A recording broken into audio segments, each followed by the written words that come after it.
Greetings, ladies and gentlemen. I don't know where you're watching from. I just want to make this, I don't know what I'm going to call it, but it's very important to me that the whole world know what is happening. We're living in a generation wherein we proclaim that we are one, whether black, white, red, green, yellow, short, tall, or whatever. That is the proclamation. But we have been facing a kind of battle for some years now.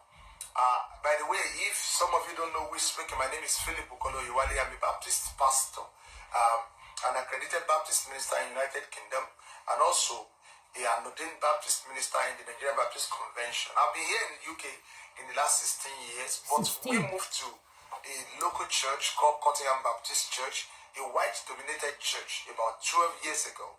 And for some of you that didn't know the story of the church, it was a local Baptist church that was about to be shut down.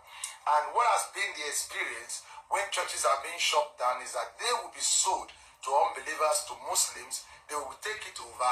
And by the mercy of God, we came here about 12 years ago, met with four white ladies, old ladies.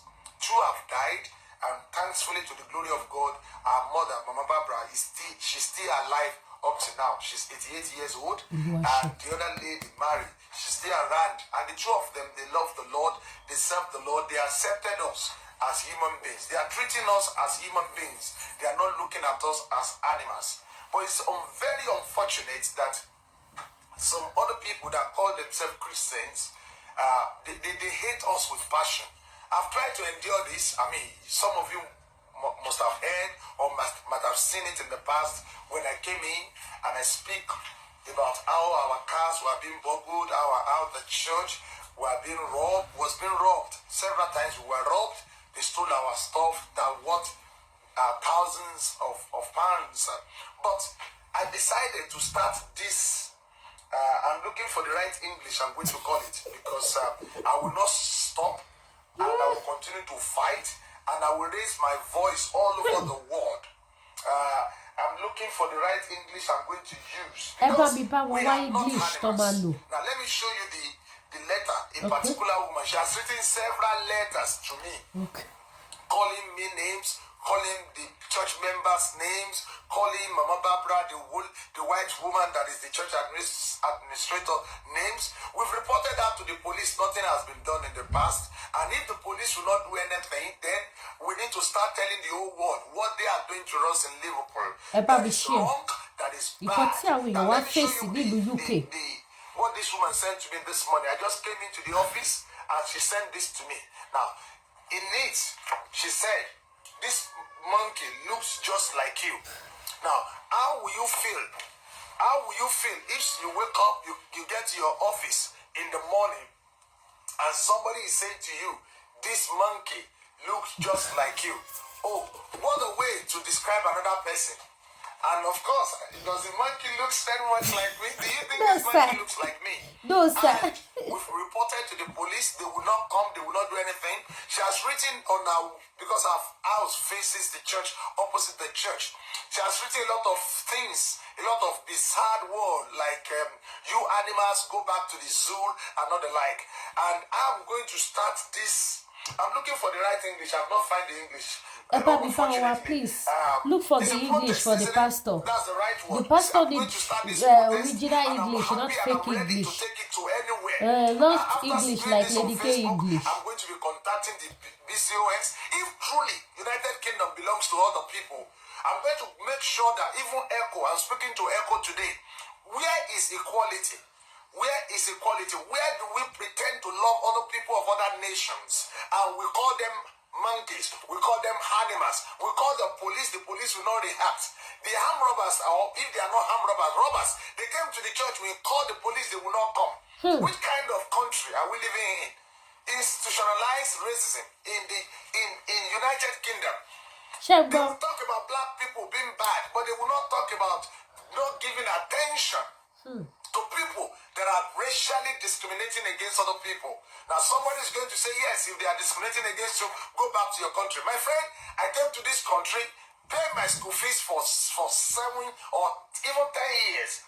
did my master's, did my PhD, paid for my study here. I earned my citizenship here. I didn't come illegally. I'm not living illegally here.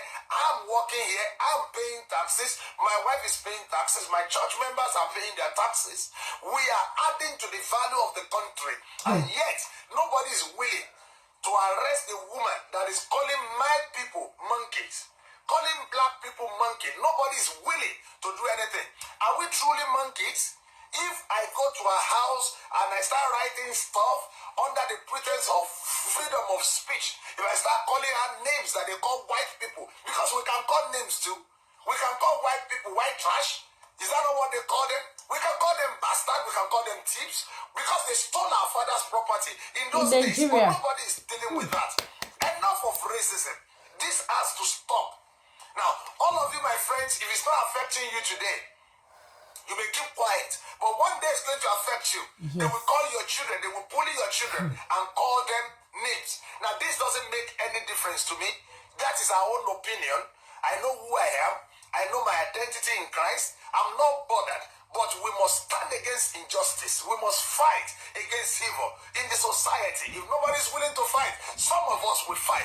If Martin Luther Jr. didn't fight on that day, the Americans will not have the opportunity of becoming the black Americans will not have the opportunity of becoming something in the United States of America. Somebody needs to stand and fight in United Kingdom. Enough is enough. I know that some of our black folks, they can't even get good job that they qualify for because of this, because they see us as monkeys. Now, if somebody thinks a black person is a monkey, you're making a very great mistake, because we are not. I am not a monkey. I'm not a monkey also. I'm fearfully and wonderfully made. And God knows I'm fearfully and wonderfully made.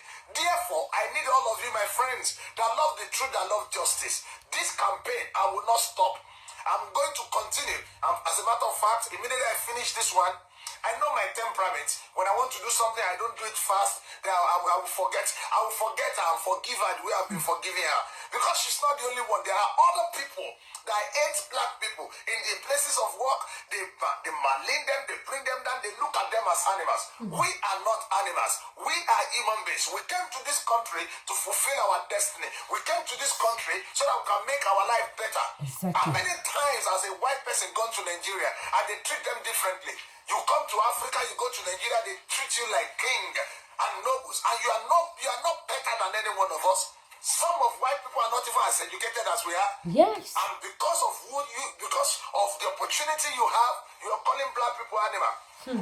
Friends, evidences. I can't count the number of this letter I've received within 3 months. Calling me different kind of name, but this one is good anyway. The monkey looks nice. This monkey looks just like you. Can you imagine? This woman will even mention the name of my children. Mention the name of her children. Mention the name of my children. Call different kind of things. And for your information, every week, Monday, Wednesday, Friday, this church filled the homeless. In the last 10 years, we've been feeding white people. You will never see a single black man that is homeless that will come. We feed about 200 to 300 every week. We are not animals when we are feeding your homeless people. But we are animals. All because we dress nice, all because we sing, all because we serve the Lord. Now, I'm asking you, my friends that are watching this, to please share this on the authorities that will not partake in institutionalized racism. The police in Merseyside, in Liverpool, they are doing nothing about it. They are condoning this woman. They are condoning this injustice, condoning this racism. We are not going to stop. If nobody will join in this campaign, I will do the campaign. I will join the campaign because I love my people so much. I will join. I'm going to take the battle to the whole world. Everybody must hear that they should stop calling black people monkeys. They should stop treating us monkeys. Our children are not monkeys. My children are not monkeys. If you make us feel like a monkey, or you think we are monkey, we are not monkeys. So, ladies and gentlemen, as I round up this ranting, because to somebody it's going to be a rant. It's not a ranting, sir. You are doing the right thing. I'm in business, and I'm going to take this campaign to the gate where needed to be taken to. As we fight spiritually, as we pray spiritually, so also we're going to use the power of media to tell the whole world that in Liverpool, where they brought our forefathers in chains, they brought them in in chains. They brought them here in this Liverpool. The blood of racism is still waging war in this Liverpool. Yes. They hate black people. They hate us, they call us Wọ́n this. dẹ̀ gba dúkìá wa, wọ́n gba ohun àlùmọ́ọ́nì wa, wọ́n dẹ̀ hate wa. Are getting this, but some people cannot talk, they can't speak out. Philip Oyewale will speak out against injustice until we find somebody doing something, telling people that the life of black people matters. Do you want to wait until they start shooting us the way they are killing people in America? We are not going to stop. We are not going to keep quiet. We must be treated with dignity and honor. That is who we are. We are men and women of peace. We live for peace and we deserve to be treated equally like every other person. Please kindly help me share this so that they know that Please this is not share the this video. association of people that are morons. We are not morons. We know where we are going. God bless you. Thank you for watching. Ẹ̀yin ìyá mi, ẹ̀yin bàbá mi, ẹ̀yin pé lè tọ́ ṣe yàn. If you are in the spirit of God, when you listen to this man, the way this man of God was speaking, Holy Spirit will come into you. Pé mo kàn ń gbọ́ sétí, I know how I'm feeling because it has shows that he's a real man of God. Now look at nǹkan táwọn èèyàn ṣe fún wa. Àwọn ọmọ káàárọ̀ oòjíire, àwọn tí wọ́n kó àwọn bàbá wa lẹ́rú, àwọn tí wọ́n lo ohun àlùmọ́ọ́nì wa. Kí ni wọ́n fi mí ní United Nations? I want to know. United Kingdom, I mean. Kí ni nǹkan tí wọ́n níbẹ̀? Ṣé ẹ gbàgbé wípé ọrọ̀ Nàìjíríà ni wọ́n jẹ? Ọrọ̀ ilẹ̀ bàbá èmi àti iye ni wọ́n jẹ. Ogún àwọn bàbá ńlá wa làwọn pípù yìí jẹ̀wú lọ́jọ́kọ̀ tí owó ni wọ́n ṣe fẹ́ kí Yorùbá dá dúró. Ẹ wá wo ohun tí wọ́n ṣe fún àwọn èèyàn wa ní UK. Ẹ wo ohun tó ṣẹlẹ̀ sí pásítọ̀ yìí. Ẹ gbọ́ gbogbo nǹkan tí pásítọ̀ yìí sọ ní chọ́ọ̀chì wọn yẹn. Wọ́n ní more than 10 years. Ẹ̀yin ìyá mi, ẹ̀yin bàbá mi, ẹ jẹ́ ṣọ́ọ̀kì yìí. Bóyá kí gbé ṣíà kí ìjòkó kí lè ṣọ́ọ̀kì yìí dáadáa. Ní ìlú òyìnbó, owó kékeré kọ́lẹ́gàn fi live níbẹ̀. I've been different kinds of different type of country. Mo fẹ́ lè sọ pé country ẹlẹ́ẹ̀kẹrin lélẹ̀. Mo mọ bí nǹkan wọn ṣe rí níbẹ̀. Mo mọ bí nǹkan wọn ṣe rí níbẹ̀. Mo mọ bí wọ́n ṣe gbègbè ayé wọn. Mo mọ bí wọ́n ṣe náwó. See, when we are talking about Europe, owó kékeré kọ́ làwọn èèyàn wá fi live níbẹ̀ o. Wọ́n dẹ̀ ń ṣiṣẹ́ bí akúra. Fún èèyàn láti máa fìdí èèyàn more than 300 every week. Ọ̀wọ́n aláwọ̀ funfun, not aláwọ̀ dúdú. Tí ìyá dẹ̀ ń jà wọ́n títí wá nílé. Ṣùgbọ́n nítorí pé ilé ò dáa, wọn ò lè wá sílé pa òun fẹ́ wá fìdí àwọn èèyàn wa o. Ṣùgbọ́n nítorí pé wọ́n wà ní ìlú yẹn, wọ́n ṣiṣẹ́, wọ́n rí owó, wọ́n fìdí àwọn èèyàn ní ìlú yẹn. Àwọn tí wọ́n fìdí more than èèyàn 300 every blessed week. Àwọn tó wà homeless, àwọn tí wọ́n ní oúnjẹ. Do you think owó kékeré ni wọ́n fi fìdí wọn ni? Tẹ́ bá lọ calculate owó tó fi fìdí wọn yẹn every week more than millions. Kì í ṣe ọ̀rọ̀ 10 million naira. Àfi tó bá jẹ́ pé olódò gàrí kọ̀ọ̀kan lọ fún wa ní it's not possible. It's not possible. Ọwọ́ fìdí wọn bẹ́ẹ̀ yẹn. Àwọn ará ìlú yẹn, ọmọ ìlú yẹn, ó tún wá fi wọ́n wé ọ̀bọ. Ó wá ní ọ̀bọ làwọn Áfíríkà. Ọ̀bọ ni ìran Yorùbá. Ìran Yorùbá tó ń fìdí aláwọ̀ funfun 300 every week. Ìran Yorùbá tó ń ṣiṣẹ́ bí akúra. Ìran Yorùbá tó ń ṣiṣẹ́ ní ojú méjèèjì tó ń san tax fún ìjọba. Tó dẹ̀ dúró sórí òótọ́ tó ń sin Ọlọ́run ẹ̀. Ẹgbẹ́ kan tó ní wọ́n máa sọ fún pásítọ̀ yìí. Ọ̀rọ̀ lẹ́gbẹ́ lẹ́nu pásítọ̀ yìí ní kò ṣẹ̀ṣẹ̀ máa ṣe. Ọláwọn ti fẹjọ́ sùn àwọn ọlọ́pàá bọ́ ṣe ń ṣe nìyẹn ní gbogbo ìlú aláwọ̀ funfun. Ó máa ń fi ìyà jẹ black ni, especially tó bá wá láti Nàìjíríà. Tó bá sọ pé wá láti Benin Republic, ó ní iyì ju ọmọ Nàìjíríà lọ. Tó bá lọ láti Togo tó rí kékeré country kankan lọ yẹn. Àwọn tó wà ńbẹ̀ tó jẹ́ ọmọ Togo, wọ́n ní iyì ju ọmọ Giant of Africa lọ. Ọmọ Giant of Africa tó wá ń ṣiṣẹ́ lójú méjèèjì. Bó ti tó àti bó ti yẹ. Tó jẹ́ pé ogún àwọn bàbá ńlá wa nílùú yìí fi dógó. Ẹ̀wọ̀n tó fi wọ́n wé ọ̀bọ. Wọ́n lọ ti pe ọlọ́pàá sí wọ́n báyìí. Ọlọ́pàá ò turn up. ẹ jọ̀ọ́ bá wa ṣí ètò yìí, ẹ jẹ́ kó débi tó yẹ kó dé, gbogbo ẹ̀yin ìyá mi ẹ̀yin bàbá mi nílùú UK, ẹ bá mi ṣí ẹ̀. Mo fẹ́ kẹ́ mọ̀ wípé àwọn òyìnbó yìí èèyàn burúkú ni wọ́n o, kò ná wọn lẹ́ni tì ní o, wọ́n lè padà yọ̀bọ̀n kan ṣùtì pásítọ̀ yìí o, wọ́n lè yọ̀bọ̀n kan lọ ṣùtì wọn nínú ṣọ́ọ̀ṣì o. Justice justice ṣígbà yẹn la fẹ́ pariwo justice, kí la fẹ́ sọ nígbà yẹn? Òun la ṣe sọ wípé ká tètè pariwo sí jáàsì, wọ́n láti kékeré láti ń pẹ̀ka àrókò tó bá dàgbà tó apá òní ka.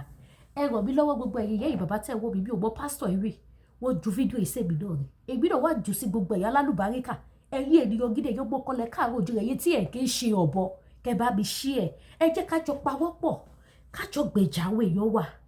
Iṣẹ́ kékeré kọ́ ni wọ́n ṣe nílùú UK kan tó rówó, ẹ wá wo ohun tí wọ́n fi wọ́n wé, wọ́n nínú that same church náà lulẹ̀ tí wọ́n rọ̀bù wọn, wọ́n pọ̀lọ́pàá wọn ọ̀dáhùn, ṣùgbọ́n tó bá jẹ́ ìran Yorùbá ló bá dánwó ẹ̀wọ̀n wá ti gbà sẹ́wọ̀n. Ẹ wo woman tó ló sẹ́ẹ̀dì lẹ́tà tó fi wọ́n wé ọ̀bọ, wọ́n ní kò ń ṣe àkọ́kọ́ sẹ́ẹ̀dì ènìyàn, ó ti sẹ́ẹ̀dì lẹ́tà lóríṣiríṣi tó ti pe èèyàn ẹlẹ́ran ara bíi tèmi àti yé, tó dúró lórí òtítọ́ tí ò kọjá yìí ẹ̀, tó jẹ́ wípé iṣẹ́ ajé ló sọmọ nù bí òkò kí orí gbé wa délé padà láyọ̀. Ó pè wọ́n ní ọ̀bọ, fi wọ́n wé oríṣiríṣi, wọ́n lọ ti pè ìjọba ò dá sí.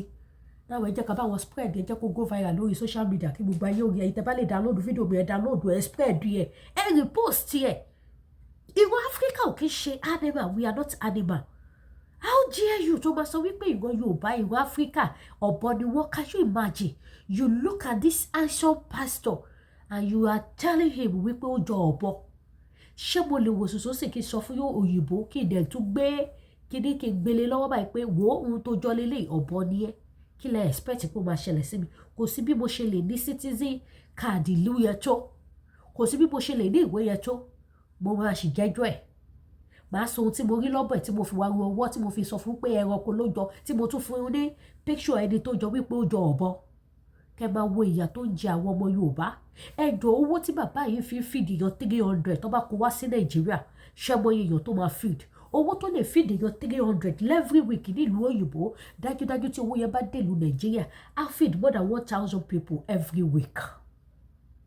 Every week èèyàn 1,000 ọdún máa fowó yẹn jẹun.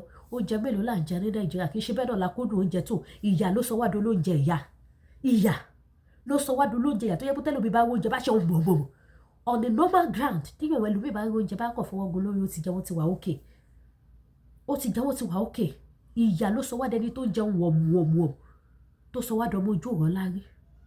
Ẹ̀yin ọmọ Yorùbá tàtà, ẹ̀yin ìyá ẹ̀yin bàbá mi, ṣe rí wípé létí tó lọ jágba Yorùbá nation. À ń sọ fún yín pé tá bá gba Yorùbá nation, gbogbo àwọn tó wà ní diaspora tọ́lọ́hún kẹ́ tọ́lọ́hún bùkún fún gbogbo pátápátá máa padà wálé wá gbé rere ṣe láyé.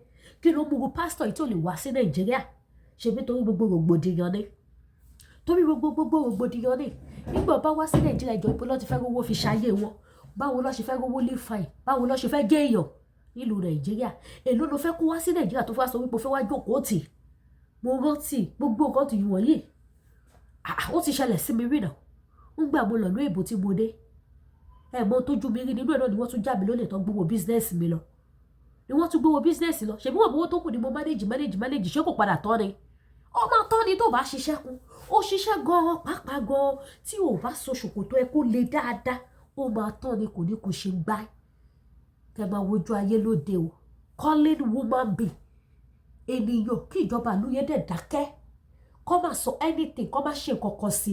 Ẹjọ́ ṣe ìgbé ayé gidi ni. We need to prove to the whole world that Africa are not animal. We are also a woman being like them. We need to prove to them in United Kingdom wípé we are not animal. We are also a woman being like them. Àwọn aláṣọ wọ́n di èèyàn. Wọ́n jà àwọn bàbá ńlá wa lólè ni. Ogún àwọn bàbá ńlá wa ni wọ́n kó. Owó èmi àti iye tó yẹ ká jogún, òun ni wọ́n kó tí wọ́n fi jẹ́ èèyàn. Òun ni wọ́n kó tí wọ́n fi jẹ́ èèyàn. Wọ́n ní bọ́mọdé ò bá bá tọ̀ á bá àrùn bá ṣe gbogbo wa àgbọ́ tàn ni. Àgbọ́ bí wọ́n ṣe colonize wa, bí wọ́n ṣe jà wá lólè ni. Àgbọ́ bí wọ́n ṣe fi torchlight tó fi gbògbó lọ́wọ́ àwọn baba ńlá wa ni. Ṣé a fẹ́ sọ pé àgbọ́ ni? Ẹ wá wo ohun tó ṣẹlẹ̀. Ṣebí tẹni tó ké síta ni, a lot of people ni wọ́n go through tough time tó le ju eléyìí lọ, ṣùgbọ́n wọn ò lè sọ̀rọ̀ nítorí pé kí ni? Obìnrin ló tún ní ìlú yẹn, obìnrin ló ní àṣẹ, òun náà ló fà á tí wọn ò fi yà sọ́wọ́ máyì láti gbà. Ṣùgbọ́n tí wọ́n bá rí nísìnyí pé gbogbo ayé ti bá wọn gbé, mídíà ti bá wọn gbé, èmi ló di kí ìfẹ́ olúwa I'm here to promote this video and mo fẹ́ kí gbogbo ẹ̀yin ìyá lálùbáríkà mi ò lólórí burúkú lórí platform mi and I know you all love what I'm doing. That is why I'm pleading to you all. You should all please help me to share this video. Ẹ bá mi share video. Ẹ jẹ́ ká ṣe ìrànlọ́wọ́ fún àwọn èèyàn wa tẹni tó délé ní láyé àmọ́ tẹni tó ń bọ̀. Tí ẹlẹ́ bá ṣe bẹ́ẹ̀ tó mú jẹ gbé tó wọ́ sùnsùn jẹ́ ọkọ tó yọ̀bọ̀n lọ bá wọn nínú ṣọ́ọ̀ṣì yẹn tó bẹ̀rẹ̀ sí ní parọ́ mọ́ pé wọ́n disturb wọn kí lẹ fẹ́ ṣe. Kí la fẹ́ ṣe? Ṣé kìí ṣe orí social media náà láti rí ni? Òyìnbó tó sọ wípé àwọn ọmọ neighbor òun wọ́n disturb òun tó dẹ̀ lé àwọn ọmọ yẹn. Tí iPad àwọn ọmọ yẹn dẹ̀ jábọ́. Táwọn ọmọ yẹn dẹ̀ padà lọ síbẹ̀ pé kó bá àwọn ọmọ iPad àwọn tó dẹ̀ fọ́ iPad. Ẹ̀yin tẹ́ bá gbọ́ story yẹn, go and Google it. Ó ṣẹlẹ̀ kò tí lè ju bíyà 4 months or 3 months lọ. Àwọn aláwọ̀ funfun yìí náà ni. Àwọn tí wọ́n tó kan tó sọ pé àwọn tó mẹ́wàá tí ó bá ṣe ohun tó dé tó ní kọ́ wá wò wọn. Nígbà tí àwọn ọmọ yẹn máa padà níbẹ̀ pé kí ló dé tó fọ́ iPad àwọn ọmọ mi, ó fáyà woman yẹn lọ níbọn ni ó dẹ̀ pa woman yẹn dànù. Ó tán.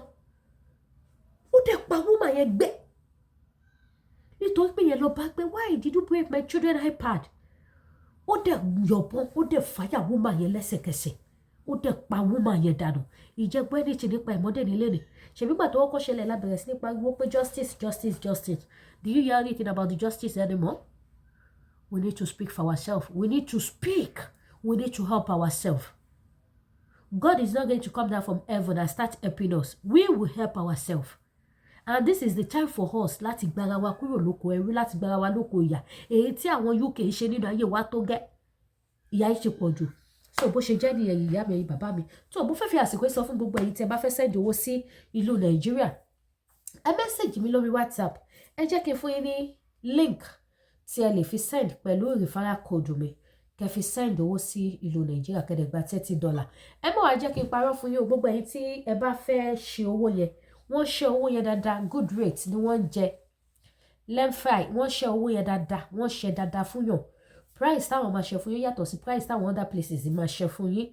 So ẹ pè mí lórí WhatsApp mi. Ẹ̀yin tẹ́ bá dẹ̀ ti gba link yẹn tí ẹ bá get through, mo lè put yín through. Ṣé tẹ́ bá ti lọ sórí link yẹn tí bá ṣe send ẹ̀ sí yín. Tẹ́ bá ṣe dé orí ẹ̀, ẹ máa rí ibi tó kọ add money. Ẹ má click sórí send money. Ẹ click sórí add money. Tẹ́ bá ti click sórí add money, á bi yín pẹ̀lú lẹ fẹ́ fi sínú wallet yín. So inú wallet yín lẹ máa save owó yẹn sí àti bẹ̀lẹ̀ sí máa send ẹ̀ sí àwọn tẹ́ bá fẹ́ send ẹ̀ sí ní Nàìjíríà. So táwọn náà bá fẹ́ dá $30 yín padà, inú wallet yín òun náà ni wọ́n máa dá sí. Tẹ́ bá fi $100 sorry. Tẹ́ bá fi $100 sínú wallet yín sórí bẹ̀. So from there you will be able to transfer to the account tẹ́ bá fẹ́ send ẹ̀ sí with my referral code. Hello referral code mi. Kẹ́ fi send ẹ̀.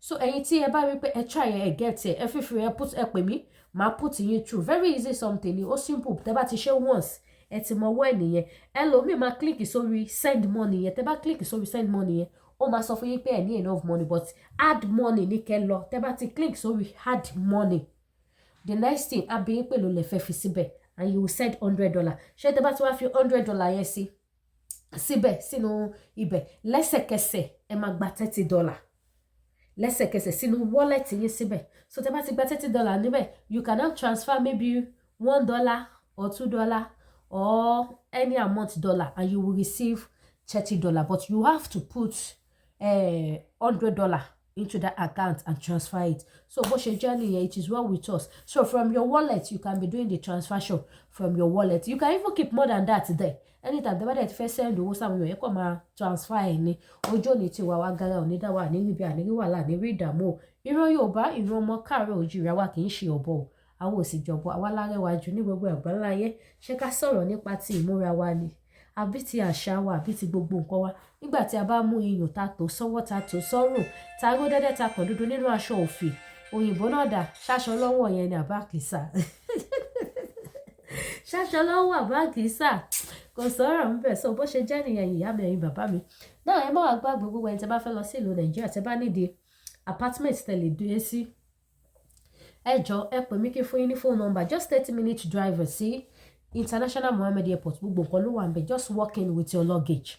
Ẹ lè dáná, ẹ lè fọṣọ, ẹ lè lo wifi, generator, everything is there standby. So gbogbo ẹni tẹ́ bá fẹ́ lọ lé ẹ patronize lady kí ẹ ṣàánú mi níṣẹ́ lọ́wọ́ mi sì bẹ̀rẹ̀ iṣẹ́ o. ẹ sì mọ̀ wípé èèyàn tí ó bá lówó lọ́wọ́ kò lè gbé ìlú òyìnbó tí ó tún ti bẹ̀rẹ̀ iṣẹ́. Ẹ ṣàánú mi o, ẹ patronize mi o lórí pé fẹ́ send owó lórí pé nídìí apartment tẹ́lẹ̀ dé sí ní Nàìjíríà. Bákan náà wà ní gbogbo ẹ̀yin tí ẹ bá need àwọn products tá ń tà lórí ìkànnì aláyọ̀ yìí, bẹ̀rẹ̀ látòrí ti iléeṣẹ́ TN Natural Herbal. Ẹ̀yin tí ẹ bá ní diabetes, ẹ̀yin tí ẹ ní hypertension which is high blood pressure, ẹ̀yin tí ẹ ní tí nǹkan ọmọkùnrin yín kéré, ẹ pè mí kí n fún yín ní phone number iléeṣẹ́ TN Natural Herbal. Ẹ̀yin tó dẹ̀ yẹ pé jẹ̀díjẹ̀dí ló ṣe yín lé, ẹ jọ̀ọ́ ẹ gbá mi láago kí n fún yín ní ta ló ń pè mí, kí n fún yín ní phone number iléeṣẹ́ TN Natural Herbal. Wọ́n ní àwọn products egbòogi lóríṣiríṣi tí ẹ lè lò tó máa help body yín, ara yín, egungun san yín, gbogbo ẹ máa disappear. Bákan náà wà ní gbogbo ẹni tí bá fẹ́ tún skin yín ṣe tẹ́ ní the product cream tẹ́ lè lò fún either pimples, dark knuckle, omi gbóná, àwọn omi ìlú òyìnbó máa ń bàyàn lọ́wọ́ jẹ́. So gbogbo ẹ̀yin tí bá ní dark knuckle, ẹ̀yin tí ní face burn, ẹ̀yin tí ní pimples, ẹ̀yin tí ní skin rashes, ẹ̀yin tó yẹ pé skin yín ti hun jọ and you want your skin to smooth, ọdún ti dé o, ẹ tún skin yín ṣe ká lè look sexy. So ẹ pè mí bákan náà kí n fún yín phone number Danari Skincare ojú òní tí wà. Ẹ̀yin tí bá wá ní 1 or 2 things tẹ́ fẹ́ bí mi, àbẹ́ ní 1 or 2 things tẹ́ fẹ́ bá mi sọ, WhatsApp number mi nìyí. Èmi ọmọ yín náà ni, I'm available at your own time. Anytime tí bá ti pè mí mo wà available fún yín láti dá yín lò. Ojú òní tí wà. Ire o, ẹ ṣé.